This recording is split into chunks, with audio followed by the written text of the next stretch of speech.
Hallelujah. अपनी आंखों को बंद कीजिए, अपनी आत्मा में तैयार हो जाइए। जो चीजें हालेलुया परमेश्वर ने आपके जीवन में डाला है या डालने वाला है या डालेगा, वो आपके जीवन को उस जगह पर ले जाकर खड़ा कर देगा जहां आपके जीवन से, आपके जीवन में कोई भी उस चीज का सामना नहीं कर पाएगा। क्या आप इसे समझ पा रहे हो? वरन शैतान भी, बीमारी भी, दर्द भी, परेशानी भी आपका सामना नहीं कर सकता। लेकिन ये कैसे संभव है? अपनी आंखों को बंद रखिएगा। परमेश्वर आपसे अगापे प्रेम करता है। उसके प्रेम में कोई स्वार्थ नहीं है। वह आपसे प्रेम करता है और वह चाहता है आपकी संपूर्ण हृदय को, वह चाहता है ताकि परमेश्वर आप अपने संपूर्ण हृदय से उसके पास आए। आप अपने पूरे मन से उसके पास आते हो। यदि आपने पूरे मन से, हालेलुया, पूरे हृदय से, पूरी बुद्धि से और पूरी शक्ति से आप यदि उसके पास आए हो, तो मेरा यह दावा है कि आप खाली नहीं जाओगे। आप आज जो सीखोगे वह आपके जीवन को एक और नए लेवल में ले जाएगा। धन्यवाद दीजिए। 30 सेकंड के लिए हम लोग अन्य भाषा बोलेंगे और धन्यवाद देंगे और अपने आप को तैयार करेंगे। 30 सेकंड। सोमांदा रीसी क्रबमांदा ली गोबोरोसी क्रबमांदा दीबो रोसी दोबो रोसी कबा लीसी क्रबमांदा लू सबा रे क्रबमांदा री सबा दे दे दे दे बे क्रबमांदा रोबो रोसी क्रबो रेक सी क्रबमांदा लोबा रे से क्रबमांदा लोबा रा से क्रबमांदा लोबा रे से क्रबमांदा लोबा रे से क्रबमांदा लोबा रे से क्रबमांदा लोबा रे से क्रबमांदा लोबा रे से क्रबमांदा लोबा रे से क्रबमांदा सोमांदा रे क्रबमांदा रोसी बारारा लिबेरे से केबेरे सो दो दो दो दो बोलिए दीबोरोसी गबा लिबोरोसी गबा लिबोरोसी गबा सिगबा सिगबा सिगबा सिगबा लुबोरोसी गबा सिगबा सिगबा सिगबा लुबोरोसी क्रबमांदा लिबोरोसी गबा साकबा साकबा साकबा लिबोरोसी क्रबमांदा लिबोरोसी क्रबमांदा। हालेलुया। धन्यवाद धन्यवाद धन्यवाद सत्यनिष्ठ परमेश्वर, आपकी करुणा, आपकी दया, आपकी भलाई के लिए। मेरे हृदय खुले हुए हैं, मेरी आत्मा खोली हुई है, मेरे मस्तिष्क खुले हुए हैं ताकि मैं आपसे ग्रहण कर सकूं और इसे मैं अपने जीवन में बो सकूं। धन्यवाद यीशु के नाम में, आमीन। हालेलुया। आप हंस सकते हैं, आप आनंदित हो सकते हैं। पिछले सप्ताह में हमने सिखाया था कि आप जब आनंदित होते हो, आप जब हंसते हो, आप केवल ये हंसी होठों तक सीमित नहीं रखते हो, क्योंकि आपने अपने हृदय को जब परमेश्वर को दिया है, आपने जब अपने मन को परमेश्वर को दिया है। हालेलुया। क्या आप इसे समझ पा रहे हो? तो परमेश्वर चाहता है कि आप क्या रहो? आनंदित। ये परमेश्वर की इच्छा है, क्योंकि आपने जब परमेश्वर को अपना जीवन दिया है तो ये बहुत जरूरी है कि अब जिम्मेवारी किसकी है? परमेश्वर की। क्योंकि आप अपने जीवन को खुद नहीं चला रहे, आपने किसे दिया है?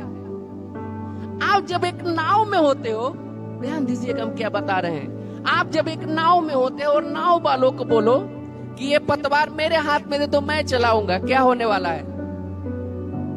आप इस जीवन में हो, बहुत जरूरी है कि आप इस जीवन को ना चलाओ। आपको इस जीवन का नियंत्रण, आपको इस जीवन को किसके हाथों में देना है? यीशु को देना है। आपको इस जीवन का नियंत्रण परमेश्वर के हाथों में देना है। यदि परमेश्वर आपको चला रहा है, यदि आप चल रहे हो, हालेलुया, परमेश्वर की आत्मा के द्वारा, मैं आपको फिर से बता दे रहा हूं, अब देर हो गई कि आप दर्द में रहोगे। अब देर हो गई कि आपकी प्रार्थना नहीं सुनी जाएगी। अब देर हो गई कि आपका विकास नहीं हो पाएगा। आप जब अपने जीवन को परमेश्वर को चलाने देते हो, हम बात करेंगे कि कैसे परमेश्वर किसी के जीवन को चलाता है, लेकिन इसके पहले आप जब परमेश्वर को अपने जीवन को चलाने देते हो, हालेलुया, आप अपने जीवन में कभी भी डूब नहीं सकते। हमने क्या बताया, चाहे कितनी भी तूफान हो, उस नाव में यीशु था। कौन था? यीशु था। यीशु सो रहा था, चेलों ने उसे जगाया। आंधी आई, तूफान आई, लेकिन यीशु ने क्या कहा? थम जा। आपके जीवन की जो परेशानियां हैं, आपके जीवन में वो जो चुनौती है, वह तब तक है जब आपने अपने जीवन का नियंत्रण यीशु को नहीं दिया। क्या आप इसे समझ पा रहे हो? आपने चुनाव की अपने जीवन को खुद चलाने की। जीवन अपनी मर्जी से नहीं जिया जाता। Life is not from the outer world. Hallelujah. आप इसे देख सकते हो। पिछले बार आपने सीखा था मसीह के 3 बल। आप सीख रहे थे, उसमें सबसे प्रथम बल है, क्या है? मसीह की यात्रा। आप एक यात्रा में हो। यदि आप भूल जाते हो कि आप एक यात्रा में हो, आप कब उस यात्रा से भटक जाओगे? आप जब चर्च आ रहे हो, आप भूल जाते हो कि मुझे चर्च आना है। आप कब कौन से रास्ता पकड़ लोगे, आपको पता भी नहीं चलेगा।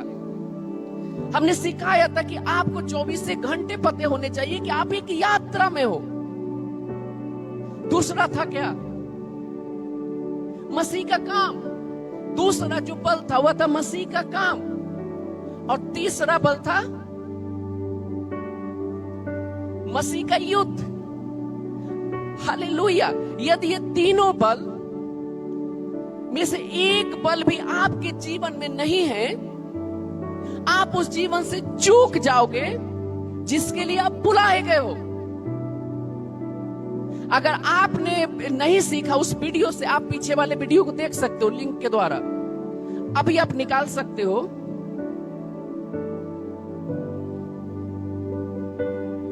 यूहन्ना 4 अध्याय 20वां वचन। यूहन्ना 4:20, 4:20।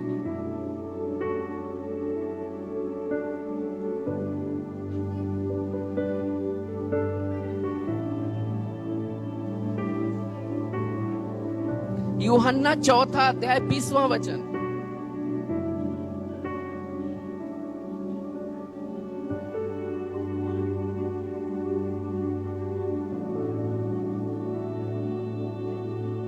हालेलुया। यह अद्भुत वचन है। यीशु मसीह उस सामरी स्त्री के जीवन में उद्धार लाना चाह रहा था। यीशु चाह रहा था कि इसके जीवन में उद्धार आ जाए। यहां पे लिखा है, हमारे बाप दादाओं ने इस पहाड़ पर भजन किया। वह सामरी स्त्री बहस कर रही थी, आर्गुमेंट कर रही थी। वो भी किससे? यीशु से। यीशु को समझ में नहीं पा रही थी है कौन। यहां लिखा हुआ है कि हमारे बाप दादाओं ने इस पहाड़ पर भजन किया, और तुम कहते हो कि वह जगह जहां भजन करना है वह यरूशलेम में है। यहां जो आर्गुमेंट हो रहा था उसका विषय था आराधना। क्या था? आराधना। क्या आप इसे समझ पा रहे हो? आराधना। यीशु मसीह सिखा रहा था कि परमेश्वर कैसी आराधना को ग्रहण करता है, परमेश्वर कैसे किसकी आराधना को सुनता है। परमेश्वर यीशु से सिखा रहा था कि आपको परमेश्वर उद्धार करना चाहता है। यहां कुछ अलग है। 22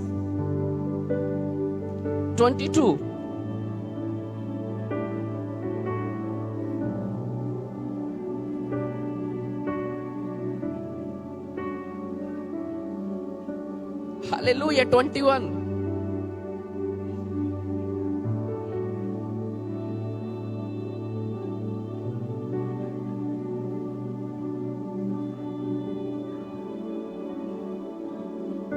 हालेलुया। क्या आप इसे समझ पा रहे हो? यीशु मसीह 22 में कह रहा है कि तुम जिसे नहीं जानते उसका भजन करते हो। उस स्त्री से यीशु मसीह कह रहा है कि तुम भजन कर रहे हो, आप उस गलतियों को नहीं कर रहे हो। वहां यीशु मसीह उस सामरी पे दोष नहीं लगा रहा। यीशु मसीह कह रहा है कि तुमने अब तक जो सीखा है वो कर रही हो, ठीक है, मैं इससे बेटर आपको दे सकता हूं। यहां क्या लिखा है? यीशु ने कहा तुम जिसे नहीं जानते उसका भजन करते हो, आप भजन कर रही हो, ठीक है, हालेलुया। फिर यहां क्या लिखा है? तुम जिसे नहीं जानते उसका भजन करते हो। आप जब परमेश्वर के पास आते हो, आप चाहते हो कि आपकी आराधना, आपकी स्तुति कबूल हो, तो सबसे जरूरी है, सबसे पहली चीज जो हमने सीखा था आराधना के विषय में, आपको परमेश्वर को जानना पड़ेगा। क्योंकि यहाँ पे यीशु मसीह क्या कर रहा है? तुम जिसे नहीं जानते उसका भजन करते हो। आप यदि मसीह को, आप यदि परमेश्वर को नहीं जानते, आप उसकी आराधना कर रहे हो, आप उसकी स्तुति कर रहे हो, तो आपको उसे जानने के लिए आराधना करने की जरूरत है। क्योंकि सबसे पहले उससे आपको जानना होगा। क्या करना होगा? जानना होगा। एक दूसरे से कह लीजिए, परमेश्वर को जानो। हालेलुया। तो सबसे पहला काम, यदि आप चाहते हो कि आपकी आराधना ग्रहण योग्य हो, यदि आप चाहते हो कि आपकी स्तुति परमेश्वर को ग्रहण योग्य हो, तो सबसे पहला काम आपको क्या करना होगा? परमेश्वर को जानना होगा। आप परमेश्वर को कैसे जान सकते हो? आपको अपने जीवन में परमेश्वर को जानने के लिए परमेश्वर के साथ बैठना होगा, परमेश्वर के साथ संगति करनी होगी। आप मुझे कैसे जान सकते हो? आप मेरे साथ क्या करते हो? संगति। एक व्यक्ति जो परमेश्वर के साथ संगति नहीं करता, वो परमेश्वर को नहीं जान सकता। क्या आप इसे समझ पा रहे हो? यदि आपको जानना है कि यदि आपको परमेश्वर के विषय में जानना है, बहुत जरूरी है उसके वचन के साथ अब क्या करो? संगति। आप परमेश्वर के साथ संगति कैसे कर सकते हो? आप जब परमेश्वर के वचन के साथ संगति करते हो, आप परमेश्वर के साथ संगति करते हो। क्या आप इसे समझ पा रहे हैं? कैसे बात कर रहे हैं? हे नारी, हालेलुया, बहुत ही आदर और सम्मान के साथ, क्योंकि यीशु को पता था वो कौन है। यहाँ पे यीशु क्या बोल रहा है? हे नारी। आप जब आत्माओं को जीतने जाते हो, आप जब मसीह का प्रेम लोगों के साथ दिखाते हो, तो सबसे पहली चीज, आप चाहे वो व्यक्ति कैसा भी क्यों ना हो, आपको उसे क्या देना है? रिस्पेक्ट। आपको उसे क्या देना है? प्रेम। आपको उसे क्या देना है? करुणा। परमेश्वर की करुणा आपको दिखानी है। यहाँ यीशु मसीह उसकी गलतियों पे दोष नहीं लगा रहा। यहाँ यीशु क्या कर रहा है? हे नारी, मेरी बात की, यीशु मसीह उसे कह रहा है कि मेरी बात की प्रतीति कर। वह समय आता है कि तुम ना तो इस पहाड़ पर पिता का भजन करोगे और ना यरूशलेम में। हालेलुया। वह इस एक जगह की यहाँ लड़ाई थी कि इस पहाड़ पर स्तुति की जाएगी यरूशलेम में। गा सकते हो आप, उदित नारायण से भी सुंदर गा सकते हो, लेकिन जो प्रभाव है वो कहां से आती है? आत्मा से। क्या आप इसे समझ पा रहे हो? यदि आत्मा ने आपके जीवन का नियंत्रण नहीं लिया, वह प्रभाव, हालेलुया, वह प्रभाव आप खो दोगे। क्योंकि यहाँ पे कौन सा काम है? आत्मा का। तो बहुत जरूरी है, आत्मा के प्रभाव के लिए आपको क्या करना पड़ेगा? परमेश्वर को जानना पड़ेगा।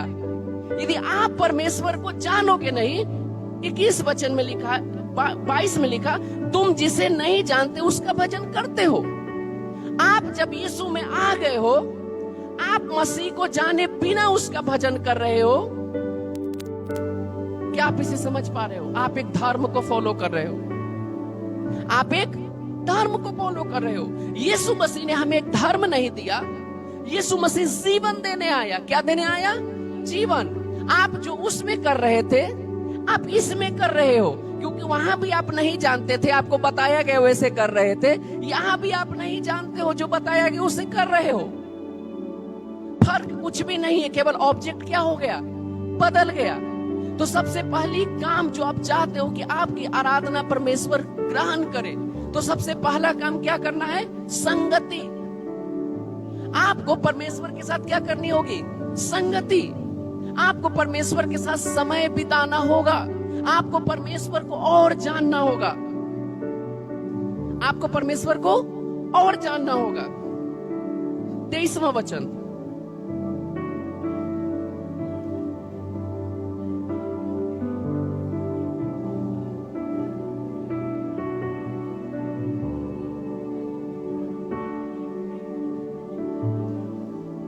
हालेलुया।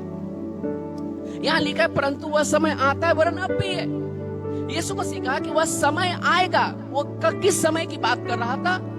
अब मेरे जाने के बाद, जब लोग पवित्र आत्मा आएगा पेंतिकोस्त के समय से, वह बात कर रहा था पवित्र आत्मा की। ये एक पवित्र आत्मा के बिना आराधना सिंगिंग है, वर्शिप है ही नहीं। हालेलुया। एक पवित्र आत्मा के बिना आराधना क्या है? सिंगिंग।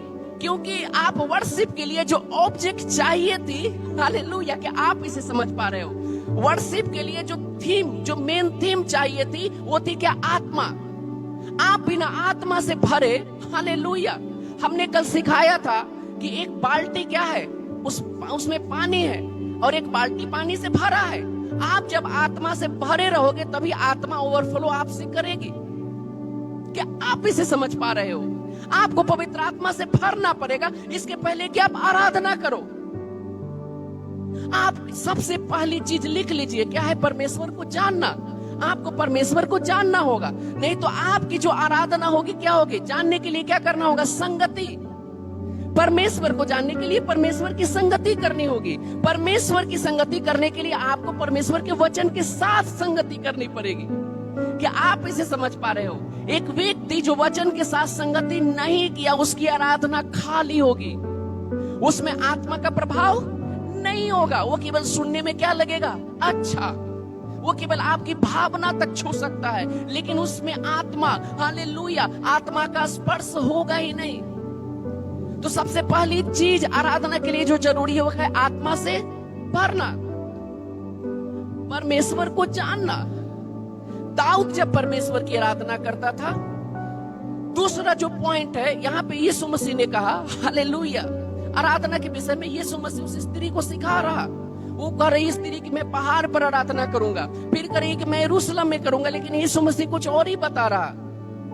वह समय आता है वरन अब भी है जिसमें सच्चे भक्त, यहाँ जो सच्चे भक्त है, हमने इसे जानने की कोशिश किया, क्योंकि मेरे मन में बहुत पहले से सवाल थे कि कुछ लोग प्रार्थना करते और चंगे हो जाते, कुछ लोग प्रार्थना करते उनकी प्रार्थना काम ही नहीं करती।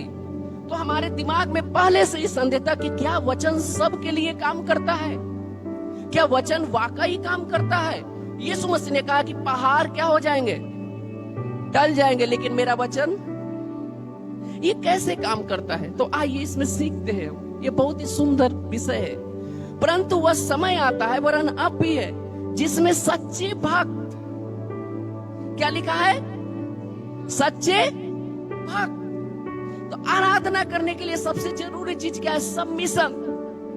क्या है? सबमिशन। आप अपने आप को परमेश्वर के सामने सबमिशन में रहते हो, सबमिट करते हो।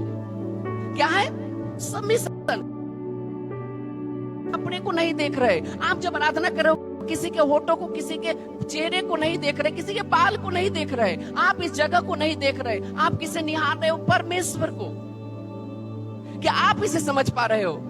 यहाँ क्या लिखा है? सच्चे भक्त। यीशु मसीह ने यहाँ पे सबमिशन है। क्या है? सबमिशन। 24 घंटे परमेश्वर के साथ, लिख लीजिए, आराधना एक सबमिशन है। 24 घंटे परमेश्वर के साथ। यही कारण है कि दाऊद जब सुबह भी उठता था और वो परमेश्वर की स्तुति करता था, उसकी स्तुति परमेश्वर को ग्रहण योग्य थी, क्योंकि वो दाऊद क्या था? परमेश्वर के साथ सबमिशन में। उसने अपने आप को परमेश्वर को सबमिट किया था। क्या आप इसे समझ पा रहे हो? आराधना क्या है? सबमिशन। सबमिशन के, हालेलुया, सबमिशन के बजाय आराधना, आप यदि आराधना कर रहे हो, आराधना क्या है? आत्मा से भरी हुई नहीं होगी। उस आराधना में कोई भी चंगे नहीं होंगे। आप यदि चाहते हो कि आप जब आराधना करो तो लोग क्या हो? हील्ड हो। आप जब आराधना करो तो लोग, यदि पैरालिसिस का भी पेशेंट है, वो चंग उठकर खड़ा हो जाए। यदि आप ऐसे आराधना चाहते हो कि आप जब आराधना करो, ध्यान दीजिएगा, कुछ दिनों पहले, दिनों की बात है, लगभग महीने की शुरुआत में हम आराधना कर रहे थे बिहार के विषय में। लगभग शुरुआती महीनों में मैं परमेश्वर से स्तुति कर रहा था और घोषणा को कर रहा था, और हालेलुया, बिहार की सरकारें बदल गई। क्या आपको पता है? आप जब न्यूज को देखोगे, क्योंकि वहां बहुत ज्यादा सताव हो रहा था जहां पे हम उस जगह में थे, तो कैसे परमेश्वर एक व्यक्ति की आराधना को सुनता है। आप जिस चीज आराधना कर रहे हो, जिस चीज की इच्छा करोगे, वो इच्छा बिना प्रार्थना के ही पूरी हो जाएगी। क्या आप इसे समझ पा रहे हो? लेकिन इससे पहले कि आपको समझना होगा कि आपकी आराधना जो है कबूल योग्य है, ग्रहण योग्य है, तो दूसरी नंबर की चीज जो आराधना के लिए चाहिए वो है सबमिशन। आप 24 घंटे परमेश्वर के सबमिशन में रहते हो। क्या होगा जब आप भूल जाओ कि एक लड़का हो या एक लड़की भूल जाए कि वो लड़की है? क्या होगा? आप चर्च में आ रहे हो, इससे साबित नहीं होता कि आप एक मसीही हो। आपका स्वभाव आत्मा के द्वारा छन के आ रहा है। इसी से पता चलता है कि आपने सचमुच उस बदलाव को ग्रहण किया है, आप मसीही हो। क्या आप इसे समझ पा रहे हो? आपको क्या करना पड़ेगा परमेश्वर के सामने? सबमिशन। आपको उस सबमिशन में रहना पड़ेगा। यही कारण है कि परमेश्वर दाऊद से प्रसन्न था। परमेश्वर ने एलिया की आराधना एक बार में सुनी। कितनी बार में? एक बार में। क्यों? क्योंकि वो परमेश्वर के साथ 24 घंटे सबमिशन में था। कितने घंटे? 24 घंटे। उसे पता था कि मैं कहां पे हूं, मैं कौन हूं, मैं परमेश्वर का पुत्र हूं, मैं परमेश्वर की संतान हूं। वो इस बात को नहीं बोल रहा था। क्या आप इसे समझ पा रहे हो? तो यहां पे क्यों सबमिशन में रहना जरूरी है? क्योंकि यहां क्या लिखा है? 23वां वचन फिर से पढ़ लीजिए।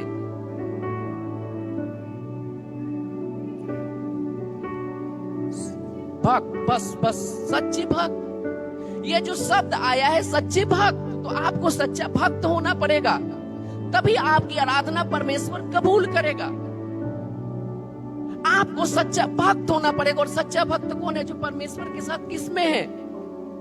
सबमिशन में है। किसमें? सबमिशन में। सबमिशन की लड़ाई शुरू से थी।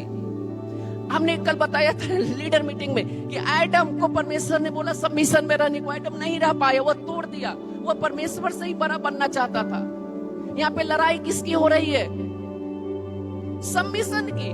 आप जब परमेश्वर के साथ सबमिशन में नहीं रहोगे, आपकी आराधना कबूल नहीं होगी। तो ये उत्तर जो मैं ढूंढ रहा था कई सालों से, क्या आप इसे समझ पा रहे हो कि क्यों हालेलुया वचन कैसे काम करता है? हमने उसे बताया, उस व्यक्ति को जो जिसने हमसे सवाल किया, क्योंकि हमें उत्तर मिल गई थी। मेरे पास उत्तर नहीं था कि बहुतों के जीवन में वचन काम करता, बहुतों के जीवन में नहीं काम करता। वचन कैसे काम करता है? बीज कैसे काम करता है? आप उस बीज को लेकर पॉकेट में रख लोगे, क्या यह काम करेगा? आप इस बीज को डब्बे में रख लोगे, क्या यह काम करेगा? बीज कैसे काम करता? आप उसे क्या करोगे? बोते हो। आप कहते हो कि परमेश्वर मेरी प्रार्थना नहीं काम कर रही, मेरा परमेश्वर का वचन काम नहीं कर रहा। वो कैसे काम करेगा? जब आप उस वचन को अपने जिंदगी में बोओगे। क्या करोगे? बोओगे। एक सिद्धांत है जो मैं आज आपको सिखा कर देता हूं। ये सिद्धांत है हालेलुया बोने और काटने का। आप जिसे बोओगे नहीं, आप उसे काटोगे नहीं। ये सिद्धांत है। आप चाहे कितना भी वचन पढ़ लो, कितनी भी प्रार्थना कर लो, आप जिसे बोओगे नहीं उसे काटोगे नहीं। आपको अगर चाहते हो कि आप उस आशीष को अपने जीवन में देखो, उस बीज को जो परमेश्वर ने दिया उसे बोना पड़ेगा। परमेश्वर ने मूसा से क्या कहा? अब क्या है तुम्हारे पास? क्या है? मूसा कहा कि परमेश्वर मेरे पास कुछ भी नहीं। परमेश्वर ने कहा फिर से देख ले तुम्हारे पास क्या है। उसके पास क्या था? उसने उस लाठी को बोया और परमेश्वर ने उस लाठी पे क्या कर दिया? आशीष। आप हालेलुया, आपको जब वचन दिया जाता है, आप केवल वचन को सुनते हो। आपने बीज को लिया और बीज को कहां रख लिया? पॉकेट में। वचन आपके कान तक गया, लेकिन ये आपका नियंत्रण नहीं लेने पाया। एक बीज कैसे हालेलुया, एक बीज कैसे पौधा बनता है? बीज मिट्टी में जाता है, एक वातावरण उसे दिया जाता है, वो बीज क्या होता है? फटता है। फिर उसमें से क्या निकलता है? आपको जब वचन दिया गया है, आपको वचन को अपनी जिंदगी में क्या करना पड़ेगा? बोना पड़ेगा। यदि आप उस अपने जीवन में वचन को बोना बंद कर दोगे, आप हालेलुया, आप वचन से कुछ एक्सपेक्ट भी नहीं कर सकते। बहुत सारे लोगों ने कहा कि वचन मुझे चंगा नहीं कर रहा, पास्टर मैं पढ़ रहा हूं वचन को। नहीं, तुम पढ़ रहे हो लेकिन तुमने बोया नहीं। तुम बीज को लेकर घूम रहे हो, इधर उधर जमीन को ढूंढ रहे हो, लेकिन तुमने बोया। आप जब वचन की सुनोगे, वचन आपके लिए काम करेगा, लेकिन क्या आप वचन को सुनते हो? आप जब वचन की सुनोगे, वचन को सुनना, वचन की सुनना में अंतर है। यहां कौन सा शब्द आया है? सच्चे भक्त। आप सच्चे भक्त कैसे बन सकते हो? तो पहला जो तरीका है सच्चे भक्त होने का, वो क्या है? सबमिशन। आपको परमेश्वर के साथ किस में रहना होगा? सबमिशन में। जी हालेलुया। हमने पूछा कि एसएससी का सफलता का क्या रहस्य है। जब मैं तैयारी कर रहा था, एक हालेलुया, एक मोटिवेटर था, उसने बताया जीतना है तो जिद करो। मैंने कहा ये तो नहीं हो सकता, जिद करो, क्योंकि जीवन जिद से नहीं जिया जाता। जीवन कैसे जिया जाता है? आत्मा से। जीवन कैसे जिया जाता है? आत्मा से। आपको जीवन जीना पड़ेगा आत्मा के द्वारा। आपको अगर जीतना है तो कैसे जीतना होगा? आत्मा के द्वारा। क्या आप इसे समझ पा रहे हो? आप किसी भी चीज के लिए अगर जीवन जिद से जिया जाता तो हर कोई होता, हर कोई आदमी मुकेश अंबानी होता, लेकिन नहीं। जीवन कैसे है? आत्मा से। आप यदि किसी चीज में सफल होना चाहते हो, सबसे पहले आपको एक स्तर पे आना होगा, वो है आत्मा का स्तर। तो वचन आपके लिए तभी काम करेगा जब आप वचन की सुन। क्या है? सबमिशन। दूसरा है वचन को बोना और वचन की सुनना। आपने जब अपने जीवन में वचन को बोया है, वचन क्या है? अटल वचन। हालेलुया। इस विश्व में कोई ऐसी सामर्थ्य नहीं है जो वचन के सामने क्या हो जाए? खरा नहीं। ऐसी कोई भी सामर्थ्य नहीं है जो वचन के सामने खड़ा हो जाए, आपका रास्ता रोक ले। यदि आपने अपने जीवन में वचन को बोया है, मैं आपसे कह देता हूं हालेलुया, आपको उन्नति करने से कोई रोक नहीं सकता। लेकिन क्या आपने अपने जीवन में वचन को बोया है? बीज आपको दिया गया है। तो यहां जो लिखा हुआ है सच्चे भक्त, तो इसके पहले कि आपकी आराधना ग्रहण योग्य हो, आपको क्या होना पड़ेगा? सच्चे भक्त। कितने घंटे?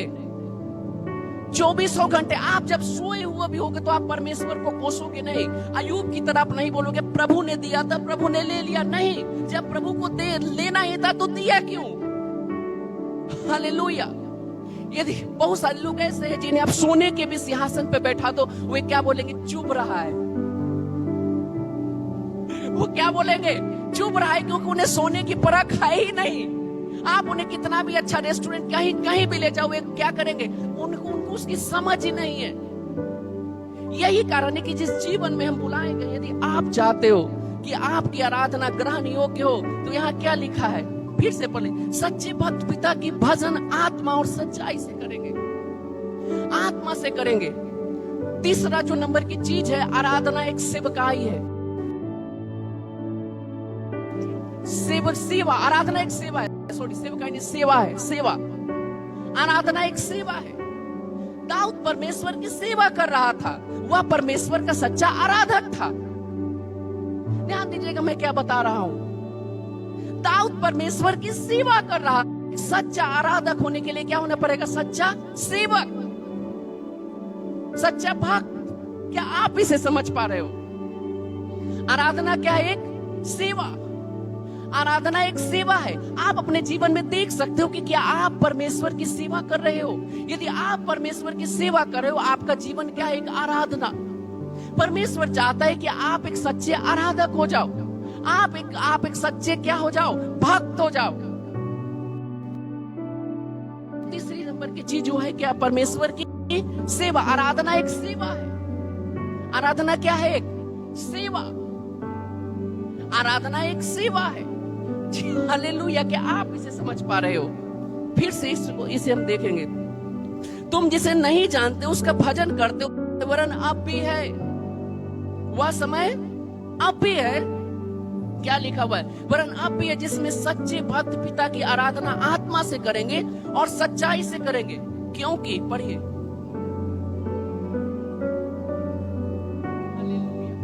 पिता ढूंढ रहा है आपको ऐसे ही भजन करने वाले को। यदि आपका जीवन एक आराधना है, यदि आप सच्चे आराधक हो, यदि आप 24 घंटे भूलते नहीं कि आप परमेश्वर के सेवक हो, आपको 24 घंटे पता होता है कि आप सेवक हो, आप एक सेवा में बुलाए गए हो। आप किस में बुलाए गए हो? एक सेवा में। आप जब सेवक बनोगे तभी आप इस विश्व में राज्य करोगे। आप यदि वचन के साथ बगावत करोगे, आप फेंक दिए जाओगे उस जीवन से निकालकर जिसमें आप बुलाए गए हो। आपको किसमें बुलाया गया है? सेवा में। किसमें? सेवा में। यहां देख लीजिए, क्योंकि पिता अपने लिए ऐसे ही भजन करने वाले को ढूंढता है। हालेलुया। पिता आपको ढूंढ रहा है। अब अगर आपका जीवन एक आराधना है, यदि आपका जीवन एक सेवा है, हो सकता है आपकी आवाज कैसे भी क्यों ना हो, आप जब गाओगे लोग क्योंकि आप क्या हो? आपका आराधना एक सेवा है। आप उस सेवा में बुलाए गए हो, आप आराधना के लिए बुलाए गए हो। आराधना क्या है? एक सेवा। आराधना के लिए क्या होना पड़ेगा? सच्चा भक्त। आराधना के लिए किस में रहना पड़ेगा? सबमिशन में। आप चाहे कितना भी सुंदर गा लो, आप सिंगिंग कर रहे हैं, आप आराधना नहीं कर रहे, क्योंकि आराधना के लिए जो ऑब्जेक्ट है वो क्या है? पवित्र आत्मा। आप जब आत्मा से भरे हुए नहीं हो, हालेलुया, आपको बहुत जरूरी है आराधना करने के लिए अपने आप को पहले आत्मा से। यही कारण है कि आप सबसे पहले आत्मा से पढ़ते हो। यहां पढ़ लीजिए फिर से, क्योंकि पिता अपने लिए ऐसे ही भजन करने वाले को ढूंढता है। आप जब सच्चे भक्त हो, सच्चे से क्यों ऐसा क्यों जरूरी है? 24 वचन पढ़ लीजिए।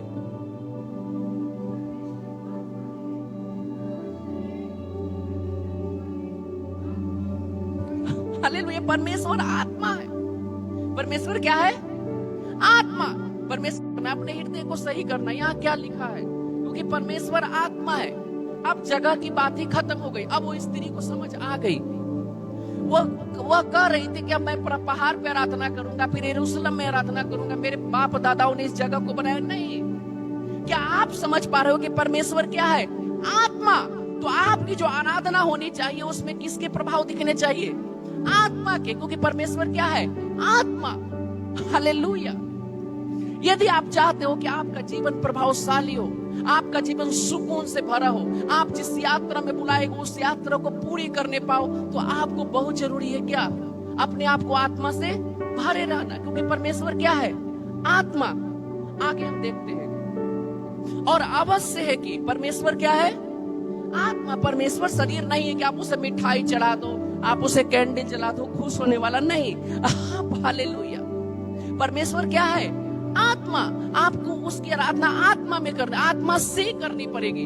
आत्मा में आराधना करना और आत्मा से आराधना करना अंतर है। आत्मा में आराधना करना पवित्र आत्मा में आराधना करना है। आत्मा से आराधना करना अपने जीवन से सेवा करना है। आप परमेश्वर की आराधना आत्मा से कैसे करते हो? आप जब परमेश्वर की सेवा करते हो आपकी आराधना हो गई। आत्मा से आराधना करना, आपका जीवन ही क्या है? आराधना।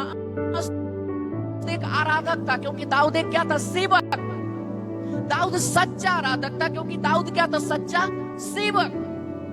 आइए देखते हैं इस वचन को। परमेश्वर क्या है? और अवश्य है कि क्या लिखा हुआ है?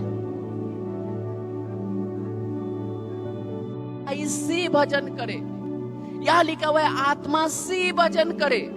आत्मा में भजन करे नहीं, आत्मा से भजन करे, सच्चाई से भजन करे। आप केवल हालेलुया वर्शिप करने के समय पर आत्मा में आराधना करना लगे। यहाँ क्या लिखा? फिर से पढ़ लीजिए। परमेश्वर क्या है? अवश्य है कि उसके भजन करने वाले किससे भजन करे? आत्मा और सच्चाई से भजन करे, आत्मा और सच्चाई में नहीं।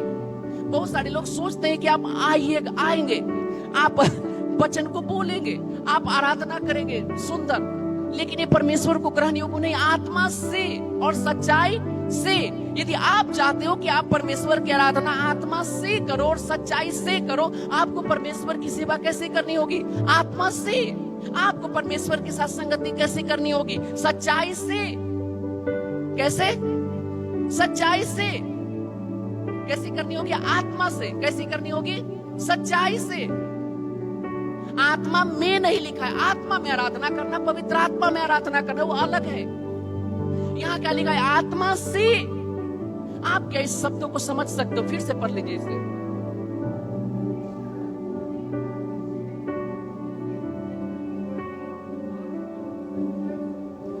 उसके भजन करने वाले आत्मा से भजन करे और सच्चाई से भजन करे।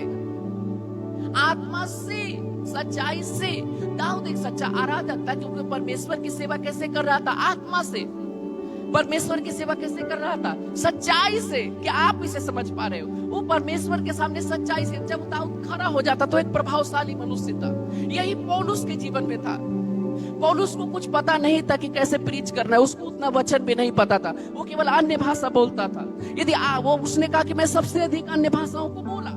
यदि आप के जीवन में कंफ्यूजन है, यदि आप किसी चीज को नहीं समझ पा रहे हो, आपको जरूरत है अन्य भाषा बोलने की। हमने बहुतों को सिखाया, यदि आपके जीवन में संघर्ष है तो आपको जरूरत है अन्य भाषा बोलने की, वचन पे मनन की। क्योंकि आप जब अन्य भाषा को नहीं बोलोगे, आप अपनी आत्मा को चार्ज नहीं करोगे। आप जब मनन नहीं करोगे, आप उसे दिशा नहीं दोगे। अन्य भाषा में बोलना, आप अपनी आत्मा को चार्ज करते हो। आप जब वचन पे मनन करते हो, आप एक क्या देते हो? दिशा।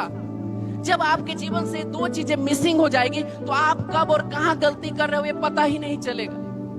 आपकी गलतियां भी आपको दिखाई नहीं देने वाली है, क्योंकि आपने उस वचन पे मनन नहीं किया जो आपको दिशा दे सकता था। क्या आप इसे समझ पा रहे हो? आपके जीवन में एक दिशा की जरूरत है, और दिशा कहां से मिलेगी? वचन पर मनन करने से। आपके जीवन में सामर्थ्य की जरूरत है। सामर्थ्य कैसे मिलेगा? अन्य भाषा बोलने से। क्या आप इसे समझ पा रहे हो? जीवन विरोधाभास तभी है जब आप मनन नहीं कर रहे। जीवन में आप तभी संघर्ष करोगे जब आप उस सामर्थ्य को उपलब्ध नहीं करा रहे जिसके लिए आपका जीवन सुंदर हो सकता है। आपको सामर्थ्य उपलब्ध करानी होगी अपने लिए। आपको अन्य भाषा बोलने में चूकना नहीं होगा। आपको वचन पे मनन करना होगा। आपको उस संगति में आना होगा जिस संगति में परमेश्वर आपको देखना चाहता है। फिर से देख लीजिए आगे क्या लिखा है।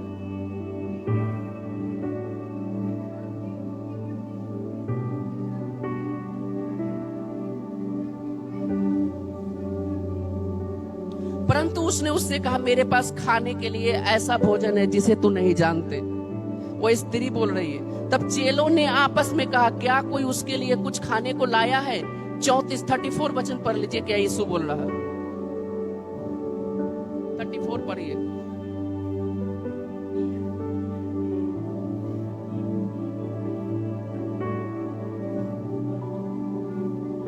हालेलुया। यह अद्भुत है। क्या आप इसे समझ पा रहे हैं? यीशु भेजा गया था एक उद्देश्य के लिए। आप भेजे गए हो एक उद्देश्य के लिए। आप इसलिए नहीं भेजे गए कि आप एक बिल्डिंग बना लो, आप एक घर बना लो, आपके पास एक सुंदर कार हो, आपके पास हर चीज हो जो आप चाहते हो। नहीं, आप भेजे गए हो एक उद्देश्य के लिए। ये जो यीशु भेजा गया था एक उद्देश्य के लिए। यहाँ क्या लिखा है? 36 पढ़िए। नहीं, सॉरी, अभी आपने कौन सा वचन पढ़ा? 34। यीशु ने उससे कहा, मेरा भोजन यह है कि मैं अपने भेजने वाले की इच्छा पर चलूं। यीशु मसीह ने कहा कि यदि मैं अपने भेजने वाले की इच्छा पर चल लूं तो यह मेरा क्या है? भोजन। मेरा भोजन। उसकी तुलना किससे की है? भोजन से। क्या आप इसे समझ पा रहे हो? यीशु मसीह ने इसकी तुलना किससे की है? भोजन से। आपको इसे समझना पड़ेगा। यीशु मसीह, हालेलुया, परमेश्वर के सामने ही परमेश्वर के एक अच्छा सेवक भी था। वह इतना ईमानदार था कि उसने अपने आप को कहां चढ़ा दिया? क्रूस पे। अपने भेजने वाले की इच्छा के अनुसार चलो। आपका भोजन ये है कि आप अपने भेजने वाले की इच्छा के अनुसार चलो। क्या आप इसे समझ पा रहे हो? आपका भोजन क्या है? भेजने वाले की इच्छा के कैसे चलूं? भेजने वाले की इच्छा के अनुसार चलूं। तो आप जिन चीजों को कर रहे हैं, आप जो चीज चाहते हैं अपने जीवन में, आप देखिए कि उसमें कहां भेजने वाले की इच्छा है। यहाँ क्या लिखा है? मेरा भोजन ये है कि मैं अपने करके शुरुआत कर सकते हो। ये काम कठिन का नहीं है, क्योंकि परमेश्वर आपसे प्रेम करता है। जो आपसे प्रेम करता है वह आपके पास ऐसा काम को नहीं दे देगा जो आप कर ना पाओ। आपको जो काम दिया गया है मसीह में, वो सबसे क्या है, आसान, सबसे इजी। यहाँ क्या लिखा है 34 फिर से पढ़ लीजिए। यीशु ने कहा मेरा भोजन यह है। वो क्या बताया कि मेरा भोजन यह है कि अपने भेजने वाले की इच्छा के अनुसार चलो। आपका ये जीवन का सबसे पहला जो लक्ष्य है कि आप भेजे गए हो। आप क्या हो गए हो? देखिए, वही व्यक्ति भयानक बीमारी की चपेट में आ गया। बहुत सारे लोग कोरोना में मर गए क्योंकि उन्हें पता ही नहीं था कि भेजे गए हैं। यदि उनकी आत्मा में पता होता कि वे भेजे गए, उस बीमारी से लड़कर जीत जाते। क्योंकि जीतना विश्वास से है। अब विश्वास क्या है? चाबी। आप भेजे गए हो तो आप कैसे कह सकते हो कि कोई बीमारी आपका नियंत्रण ले ले? नहीं, आप भेजे गए। आप उस बीमारी से कह सकते हो मैं भेजा गया हूं, वो डिसेपर हो जाएगा। ध्यान दीजिएगा यहाँ क्या लिखा है, फिर से पढ़ लीजिए इसको। यीशु ने उससे कहा मेरा भोजन यह है कि अपने भेजने वाले की इच्छा के कैसे चलूं? अपने भेजने वाले की इच्छा के अनुसार चलूं और उसका काम पूरा करूं। आपको एक काम को पूरा करने के लिए भेजा गया है। 35 क्यों? 35 पढ़िए।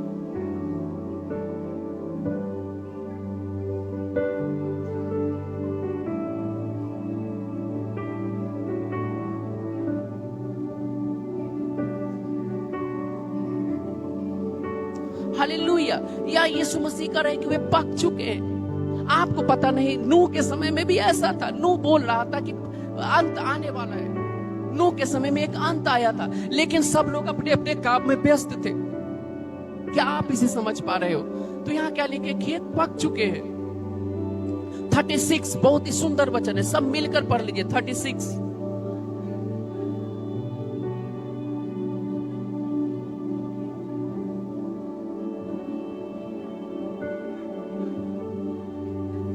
हालेलुया। यह अद्भुत है। यहाँ 36 वचन में लिखा है, आप जब इसे पढ़ेंगे बहुत ही सुंदर वचन है। 5 सेकंड के लिए आप अन्य भाषा बोल लीजिए इसे पढ़ने के पहले। सोमंदो रीक रबांदा रोसी बो रोसी कबा रीसी क्रबा मांदा लीबो रोसी कबा सी क्रबा मांदा लूसी बा रीक रबा मांदा रीसी। हालेलुया। 36 वचन बहुत ही सुंदर है। क्या लिखा है? काटने वाला मजदूरी पाता है। आप जिसे मसीह में काट लोगे, कोई भी ऐसा कटनी नहीं है जिसकी आप मजदूरी ना पाओ। आपको ये पता नहीं। आप जब एक व्यक्ति को मसीह के लिए जीतते हो, आपको उसकी मजदूरी दी जाती है। क्या आप इसे समझ पा रहे हो?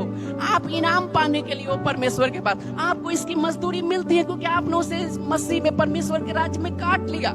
यही कारण है कि हम इन चीजों को कर रहे हैं। फिर से पढ़ लीजिए क्या लिखा है। और काटने वाला मजदूरी पाता है।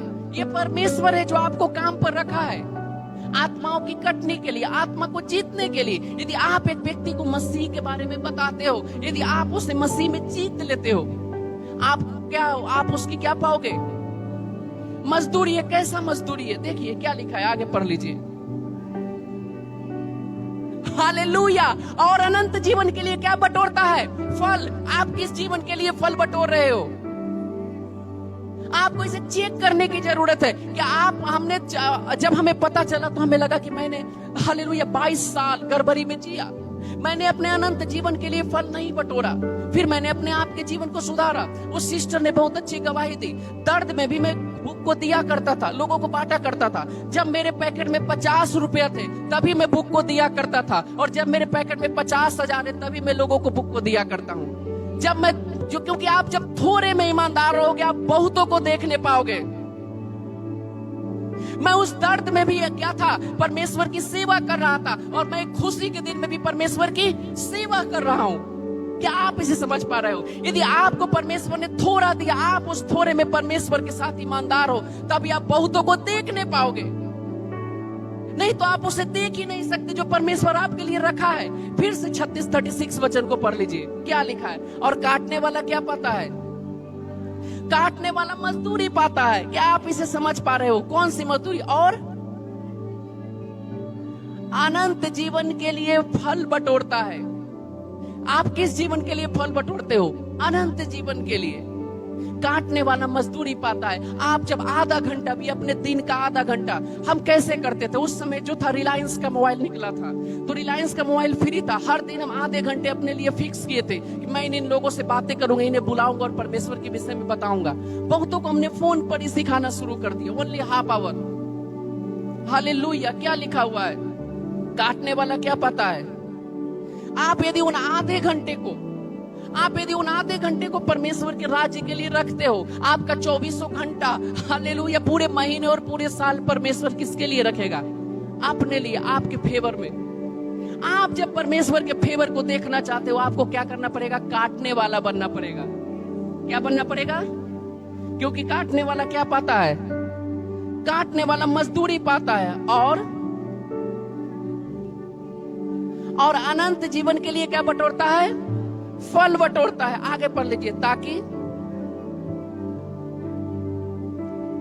ताकि बोने वाला और काटने वाला दोनों मिलकर क्या पाए? आनंद पाए।